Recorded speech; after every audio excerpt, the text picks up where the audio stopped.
அப்படி இந்த படத்துல என்னதான் இருக்குது முருகேஷா? ஏதோ பேய் இருக்கின்றானுங்க, பைத்தியக்காரங்க, பிசாசு இருக்கின்றானுங்க, பயந்தா குழி. அது போக பேய் ஓடுற மாதிரிலாம் ஒரு சவுண்ட் டிசைன் பண்ணிருப்பாங்க, வேற லெவல்ல இருந்துச்சுங்க. இப்படி காசு வாங்கிட்டு ஃபேக்கா ரிவ்யூ பண்றீங்களே, வெக்கமா இல்ல?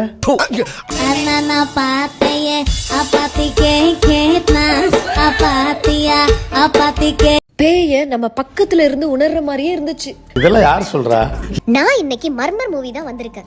ஹாரர் மூவிஸ்ல இது ஒரு நியூ டைமென்ஷன். யார் உங்களுக்கு யார் உங்க ஆபீஸ்ல வந்து சொல்றாங்களா இல்ல எது பேப்பர்ல போட்டுருக்காங்களா? நீங்களா எதோ சொல்றீங்க. ஃபர்ஸ்ட் 30 மினிட்ஸ் மட்டும் மிஸ் பண்ணிடாதீங்க. ஏன்னா அந்த ஸ்டோரியோட ஃபுல் ஆஃப் இன்ஃபர்மேஷன் ஃபர்ஸ்ட் 30 மினிட்ஸ்ல தான் கொடுத்திருப்பாங்க. உண்மையாவா? நெக்ஸ்ட் என்னன்னு சொல்லிட்டு ரொம்ப சஸ்பென்ஸா இருந்துச்சு. ஏமா அந்த அளவுக்குலாம் படம் ஒண்ணும் இல்லையம்மா, ரொம்ப ஹாரரா இருந்துச்சு. இவங்க சொல்ற மாதிரி இந்த படம் ஹாரரா இருக்கா? இல்லீங்களே.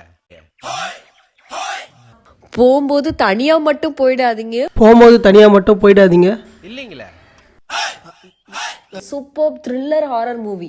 த்ரில்லிங் அண்ட் ஹாரர் எதுவுமே இல்லை இந்த படத்துல. கைஸ், இப்போ ஒரு படம் பார்த்துட்டு வெளியே வரேன். பேய் படம்னா என்னன்னு காமிச்சிட்டானுங்க.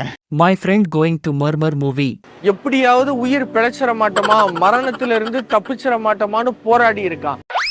வீக்கெண்ட் ஆயிடுச்சு, வீட்டுல சும்மா இருந்து என்ன பண்ணலான்னு போய் பார்த்தா எல்லாம் பழைய படம். ஸோ ஃப்ரெஷ்ஷா ஒரு படம் பார்க்கலாம் தாங்க உள்ள போனோம். மர்மர் உள்ள போய் பார்த்தோன்னு தான் தெரியுது இது தமிழ் சினிமாவோட first founded footage horror film. தம்பி, ஒரு மனுஷன் போய் பேசலாம், ஆனா ஏக்கர் கணக்கில் எல்லாம் பேசக்கூடாது. இந்த படம் எனக்கு பிடிச்சதுக்கு ரீசன் என்ன, வழக்கம் போல இருக்கிற ஹாரர் ஃபிலிம் இல்லாம ஒரு நியூ டைமென்ஷன் ஆஃப் ஹாரர் இதை ட்ரை பண்ணிருக்காங்க. செம்ம த்ரில் எக்ஸ்பீரியன்ஸ். அது எப்படா நெஞ்சில கொஞ்சம் கூட ஈரம் இல்லாம இவ்வளவு பெரிய பொய் சொல்ற? கண்டிப்பா இந்த படம் தியேட்டர்ல எக்ஸ்பீரியன்ஸ் பண்ணா மட்டும்தான் உங்களால அதை ஃபீல் பண்ண முடியும். So don't miss it. நீங்க ஒரு மூவி லவரா இருந்தா கண்டிப்பா இந்த படத்துக்கு போகணும். நம்ம நியரஸ்ட் தியேட்டர்ல கூட எல்லாத்துலயும் ஓடுன்னு நினைக்கிறேன். மர்மர் மிஸ் பண்ணிடாதீங்க. தெரியாம தான் கேக்குறேன், இதெல்லாம் ஒரு பொழப்பா? மேடம் படம் முடிஞ்சிச்சு. என்ன யோசிக்கிற? முடிஞ்சிச்சா? ஒரு படம் நல்லா இருக்குண்ணா, அந்த படத்துக்கு போய் எல்லாரும் பாருங்கன்னு சொல்லுவாங்க. ஆனா அந்த படம் ரொம்ப நல்லா இருக்கு. ஆனா யாரும் போய் பாத்துறாதீங்க. பின்றியம்மா, ஏன்னா இன்னும் என்னாலே பயத்துல இருந்து வெளியே வர முடியல. நயன்தாராவை பார்த்துருக்கேன், நமிதாவை பார்த்துருக்கேன், த்ரிஷாவை பார்த்துருக்கேன், திவ்யா கள்ளச்சியை பார்த்துருக்கேன். ஆனா உன்ன மாதிரி நடிகையை பார்த்தது இல்லம்மா. ஆனா நிறைய பேருக்கு கோஸ்ட் மூவினா ரொம்ப பிடிக்கும்ல. படத்தோட சவுண்ட் எஃபெக்ட்லாம் வேற லெவலுங்க. சவுண்ட் எஃபெக்ட் வேற லெவலு. எது இந்த இத்து போன படத்துல சவுண்ட் எஃபெக்ட் வேற லெவலு. ஃபர்ஸ்ட் ஆஃப் கொஞ்சம் ஸ்லோவா தான் இருக்கும், வாயில நல்லா வருது.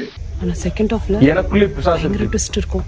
அம்மா, நீ படம் ஓட்டினது போதும், வீட்டுக்கு கிளம்பு. பெய்ட் ப்ரமோஷன் மாதிரி பெய்டு டிஃபர்மேஷன் ஒரு இருக்கு போல, யாரோ பண்றாங்க. என்னென்ன சொல்றான் பாருங்க, கம்பி கட்டுற கதையெல்லாம் எடுத்து போடுறாங்க. பர்టిక్యులர் மூவியை வந்து நீங்க டிரா பண்ணனும் அப்படினா அவங்க they spend money to buy tickets. வாங்கிட்டு அந்த டிக்கெட் வாங்குனா ரேட்டிங் போட முடியும். சோ அந்த ரேட்டிங்ல 1 போட்டு அடிக்கிறது. பரவாயில்ல, ஒன் டைம் பார்க்கலாம். இல்ல தப்பு இருந்தா சொல்லுங்க சார். சம்மருக்கு ஓசியில ஏசி காத்துவோன்னா வாங்கலாம். தப்பு இருந்தா சொல்லுங்க சார். அட போனா போதும்னா பார்க்கலாம். பரவாயில்ல, தப்பு இருந்தா சொல்லுங்க.